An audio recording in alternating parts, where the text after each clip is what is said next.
Bangunan yang dibongkar ini beralamat di Jalan Muhammad Tahir, Kecamatan Tamalate. Petugas yang tiba langsung naik ke lantai 2 bangunan yang sedang dalam proses penambahan lantai. Petugas menggunakan palu dan ditarik tali agar bisa merobohkan bangunan.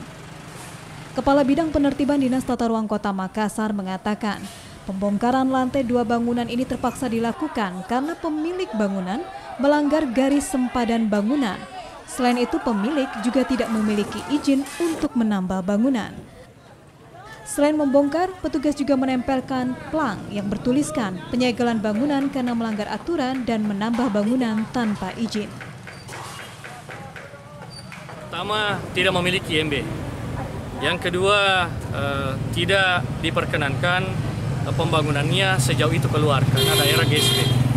Sehingga kita berikan teguran pertama. Namun 1 minggu berlalu tidak diindahkan, maka kita turunkan teguran kedua. Pada saat teguran kedua, laporan dari pengawas kami di lapangan sudah aktivitas berjalan terus dan tidak dihentikan. Sehingga kita memberikan waktu lagi. Akhirnya kita berikan teguran ketiga untuk membongkar sendiri, tidak ada juga tanda-tanda. Makanya hari ini sesuai dengan surat perintah daripada pimpinan kami Pak Kadis, kami turun untuk melakukan pembongkaran. Sebelumnya, Dinas Tata Ruang dan Bangunan telah mengirimkan surat teguran sebanyak 3 kali, namun tidak diindahkan pemilik bangunan. Petugas akhirnya mengambil langkah tegas dengan membongkar paksa bangunan yang sedang dikerjakan. Dila Rustam, Kompas TV, Makassar, Sulawesi Selatan.